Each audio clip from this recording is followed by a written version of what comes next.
Welcome to the Flight Club Podcast, a woman's guide to leaning out. We give you a behind-the-scenes look at business launch and growth through the stories of successful female entrepreneurs. Here's your host, Felina Hansen, founder and CEO of Hera Hub.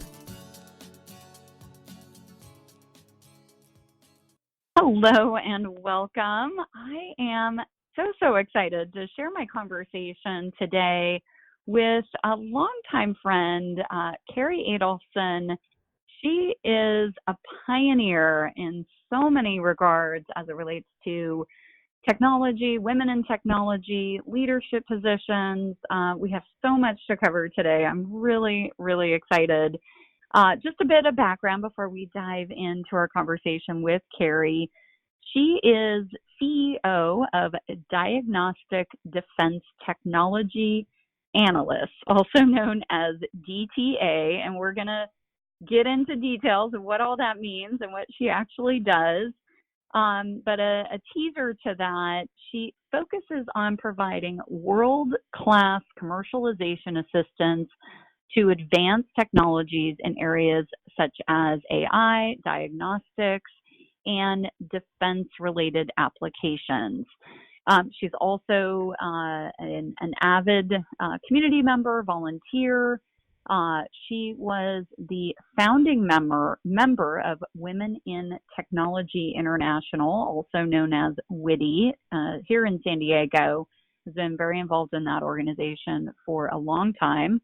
And she's also part of the MIT Forum here in San Diego, which is also a well-known community-based organization that's doing a lot for both startups and growing companies here in San Diego. So welcome to the show today, Carey. Thank you. I'm so excited to be here. Wonderful.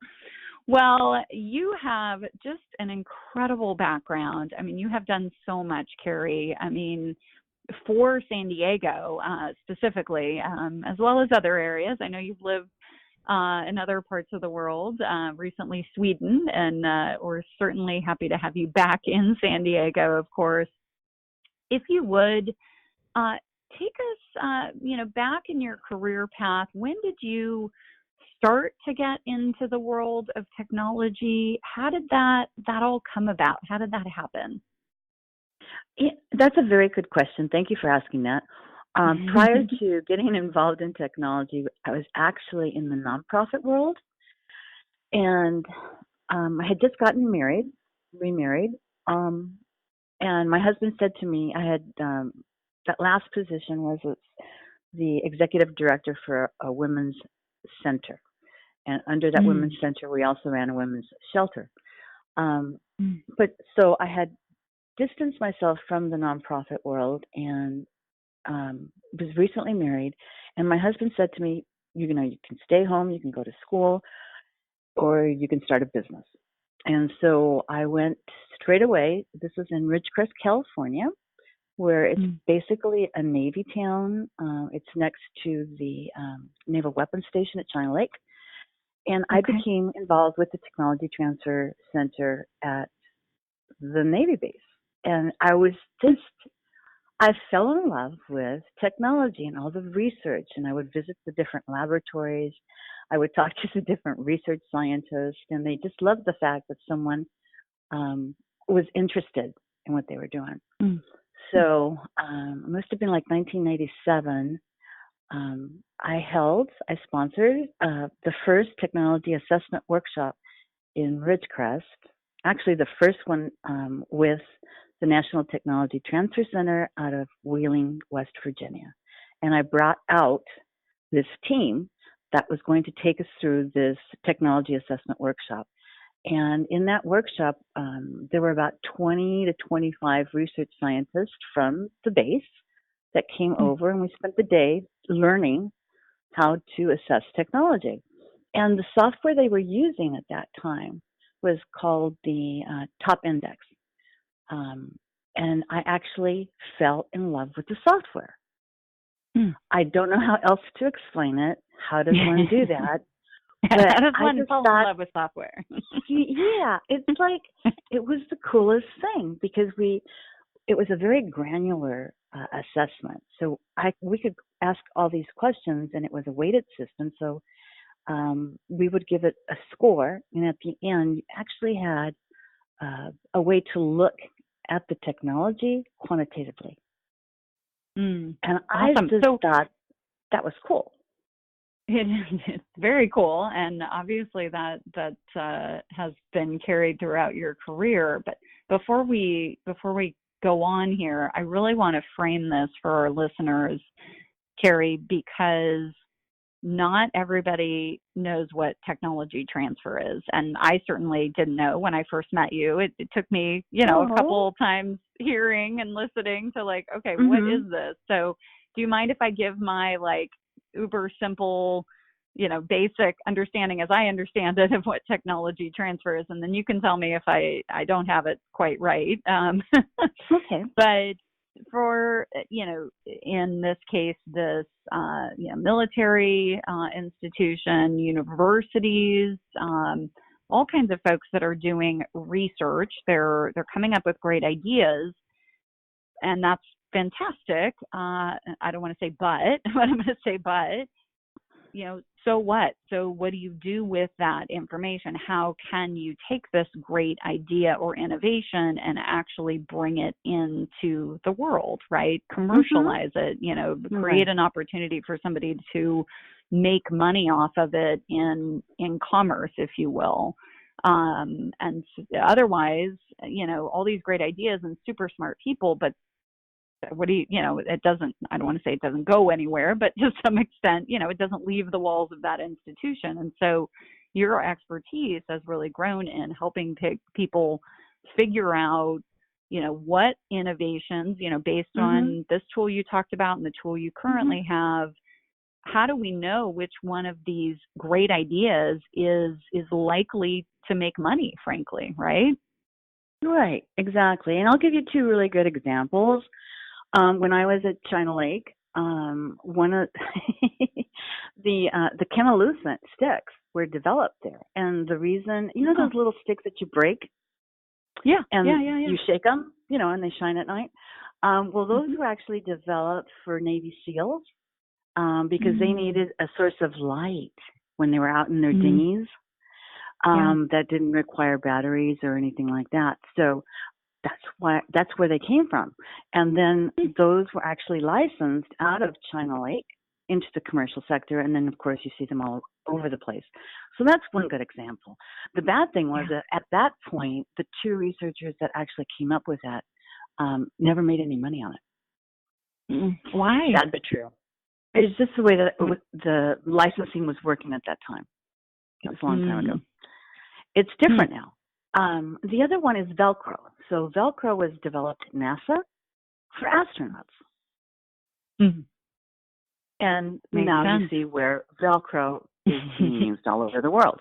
So those are just two examples, but there's pages and pages of examples of technology transfer, where technology was developed at either a federal agency or NIH or, so many different, Lawrence Livermore Laboratory, Los Alamos National Laboratory, and they all have technology transfer offices. And so those individuals look at all the research that is being developed at their center, and then they have to decide which ones could possibly be licensed out, and then they have to try to market those. And some are left behind, but a lot of them are picked off by, say, Lockheed or Boeing, or because they know the researchers, they know the centers, and so typically the most how would I say, knowledgeable of the large companies end up swooping in and taking those technologies that have a lot of value.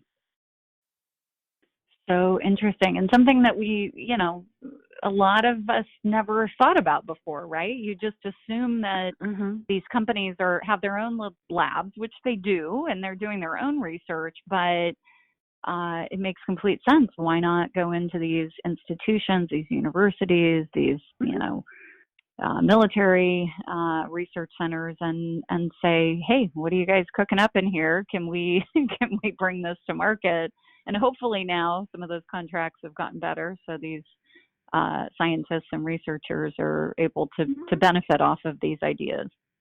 Yeah, and another thing too that often occurs is that through the technology transfer office, there are spin-offs that come out. Qual Hub, for example, is one that came out of UCSD. Interesting. And here in San Diego, we have a ton of spin-outs that are basing their company and their business on technologies being developed at the universities. Got it. And how does that work, Carey? Let's just take UCSD as an example. So I'm an instructor at UCSD. I'm doing research. I'm on staff. I come up with this amazing, diagnostic, let's say, for the healthcare segment. Do I own it as the scientist? Does UCSD own it? Like, how does that all work? It's different. It's different it's different in countries and it's different in universities. So, for instance, I know that in Sweden, the researcher actually owns all the rights to whatever research they develop. Here in the States, it's based on the university taking a royalty or an upfront payment and an end payment. So there's different strategies, there's different mechanisms for the technology to leave the university and be developed. Interesting. Wow. Very, very cool. So I want to go back to one thing I mentioned in your intro. I know you have been, and that's how you and I connected, so involved in initiatives here in San Diego, community organizations. You founded WITI, Women in Technology International, here in San Diego. Co-founded. Do you mind? There was a lot of it. Yes, co-founded. Yes. But tell that story about, WITI and the precursor to WITI, if you will. Sure. So back in 2001, 2002, I met Jennifer Becky. We were both introduced by our mutual mentor, Tyler Orion. And Tyler's so cute. She says, "You two need to meet." And so we did. And I at the time had an initiative going. I was putting together, Michelle Burke was actually one of those. I was putting together an internet site, and it was called hireagoodwoman.com. And I didn't want to do, make any money off of it. It was simply, I wanted to create something for the community of women entrepreneurs back in 2002. No, it was even before that, back in 2000 actually. That would create, we could have profiles on there, and you can go see what women entrepreneurs were doing, what services they were providing, and I was ramping this up. I told Tyler about it, and then at the same time, Jennifer was putting together something called Forum for Women Entrepreneurs, FWE. And FWE was based in San Francisco, and they had various chapters throughout the nation. So that's how we first started. It was like, I was thinking, hire a good woman or just jump in and help FWE. So I left hireagoodwoman.com, and I was just starting it, so there wasn't really much there. And so I joined FWE, and we started that up. And then it was really popular. We used to have something called, what was it? It was a dinner where we would have progressive dinners, was it? Yes, it was a progressive, exactly. And we would have it at the Hilton, and we would bring in all these VC and angel investors, and we would bring women from all over the nation to pitch. And it was a progressive dinner in the sense that you sit down and have the appetizer with one group of investors, and then you go to another table to another group of investors, and you pitch your idea again for dinner, and then dessert, another table. And so we did that. It was quite successful. And then FWE in the Bay Area decided that they wanted to roll up their chapters. They were not comfortable any longer with having to admin these chapters. So we were kind of like, well, shoot, we have like 200 members at FWE. What are we going to do now?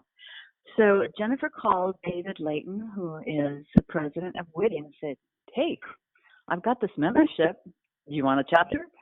And that's basically how it started. And David was like all over it. So we became WITI. it became Great. our umbrella. Absolutely. Yeah. And I've been lucky to have been involved with you and Witty throughout the last decade or so, on and off. It has been. Yeah, it's been incredible. And if you don't mind, briefly mention a bit more about the MIT forum as well, as I know that's something you're also very involved with. Yeah, and it is. It's evolved. It's a program that's evolved. I know that as part of the program committee, we discuss what programs we would like to bring to the community, and so we plan them. We have done this for, I want to say, at least that I know of, 15 years. Mm-hmm. Yeah, no, it would be more like 19. But yeah, it's a wonderful group. We have a board of directors. Then we have the program committee that actually does the work. And we put on really nice events once a month. They're well attended. We have them at Kennedy Martin's in Del Mar. They're from, a wide range of topics. We just had a beer fest, of course. Always a crowd pleaser in San Diego. Yeah, right. No, definitely. Right. Well, and I think what's interesting, Carey, is MIT as in MIT, right? I mean, this is so they're extending their brand, globally into these forums, as they call them. Is that right? Right. Yeah. And we've had, the events have been everything from having a company come in and pitch to us what their problem is in scaling, for instance. Mm-hmm. And then we have a group of experienced entrepreneurs that can help them with that. And then we have like this question and answer period. And those have been very successful. And then, for instance, in June, we're having a new wave of entrepreneurs, women. And so we are going to be looking at women entrepreneurs in San Diego and the ecosystem that is here to support them. So Dan Moskowitz is going to be one of the entrepreneurs speaking about her journey. And then we'll also have Karen Bortong from J&J Labs, which is a business life science-based accelerator with lab space. And there's actually a couple of just amazing women that are there that have taken their research and trying to, fundraise and build a company around it. Cool. Hey, Carey, I'm going to hit the proverbial pause button here because we'll have to edit some of this. So two things. I'm going to pivot to your existing business, and we're going to talk about that because I want to make sure we have time to get that in. But you're getting kind of like you've progressively been getting a little more garbled a little bit in your really. So I don't know if you're holding the phone differently or if you're moving around at all or like. But if you don't mind, you have or have not? Have. Okay, yeah, don't move, please. Don't move. I can tell because it's the last like 5 minutes we're starting to get garbled, so we're probably going to have to trim some of that out. But yeah, if you don't mind, I want to make sure as we get into your business, we get a really clean audio on it for the podcast. No worries. Okay, thanks. All right.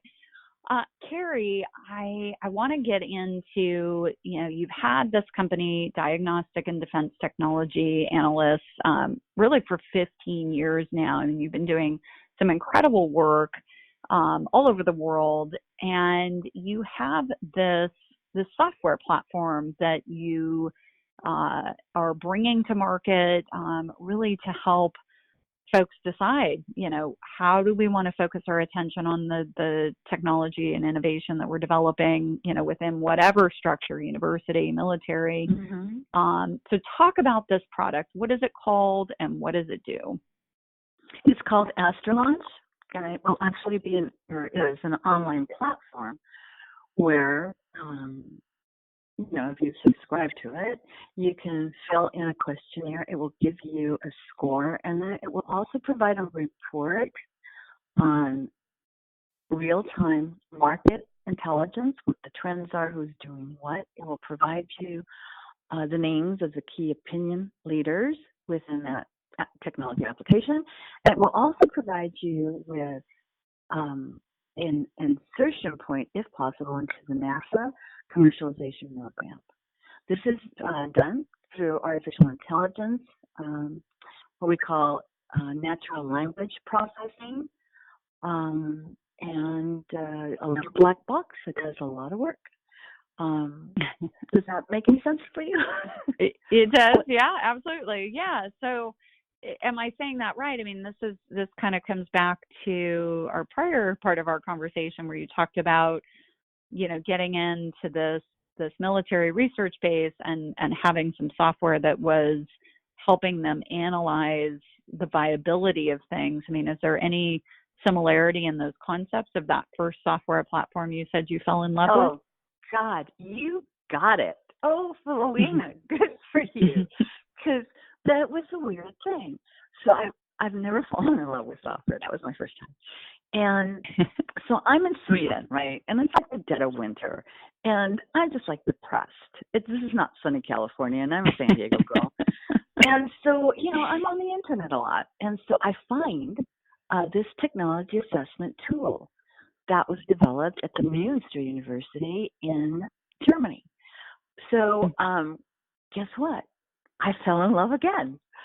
And I felt so hard for this technology or this assessment software that I flew to Munich to meet with the developer, the innovator, the owner, and sat down, had just a wonderful conversation, and ended up licensing that software.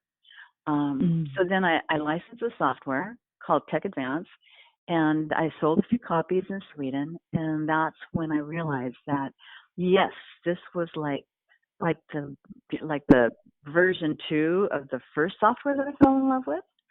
And it was better, and it was faster, and it was, science driven. And then I thought, what if we add to that artificial intelligence? What if we can give people the ability to see what's going on in the market real time, and also give them a how would I say? For instance, if you've got Google, you can do a Google search. But what you're actually doing is making Google smarter through all the data that is being searched, right? Yeah. Yep. Okay. So if you have Astrolaunch and you use it in your Boeing, and you use it, you're actually building or training your agents to gather more information, and you're actually building a library of documents for yourself instead of helping Google get stronger and better. Yeah. So that's one of the things. That's one of the things that I think is good to understand about artificial intelligence for business. If you actually have those trained agents within or in-house, you're actually building a whole amazing amount of data. And like one of my partners says, data is the new oil. Yes, I've heard that phrase. Data is the new oil. Yes, indeed. Right. But we got to understand it and be able to do something with it, right? And that's and visualize it. Yeah, exactly. Yeah, awesome. That is so exciting. Well, you've got this great platform. I know you have been meeting with all kinds of folks. What's next for you and the business and this technology? Well, thank you for asking. I feel like a commercial. We're really excited. We were selected out of 450 applicants to pitch and showcase at TechSummit World in Boston this June. And so that means we were ranked as the top 15%. So I will be pitching to In-Q-Tel, who is the investment arm of the CIA, and also Lockheed Innovations. And there's 2 companies already that have requested a meeting. One is Boeing, and one is Henkel, which is a famous German conglomerate. Awesome. I am so excited for you, Carey. This is from everything I've heard you talk about, just such an amazing platform, and I know you are going to be incredibly successful with this. With that, if our listeners want to get in touch with you or learn more, what's the best way for them to do that? Email. Email's the best. You can email me. How would I say this? The best way to find out. Go to my website. Go to my website. It's dtanalyst.com. That's easy to remember. Okay. dtanalyst.com. My contact information is there. Call me, email me, send me a text. I love it. I love it. That's fantastic. Well, Carey, thank you so much for spending a little time with us today and sharing a bit of your story. It's been really, really fun to dive a little deeper on some of the amazing things you're doing. Thank you so much, Helena, for the opportunity. I super appreciate it. Thank you for joining this week's episode of Flight Club, sponsored by Hera Hub. We look forward to sharing more success stories with you soon.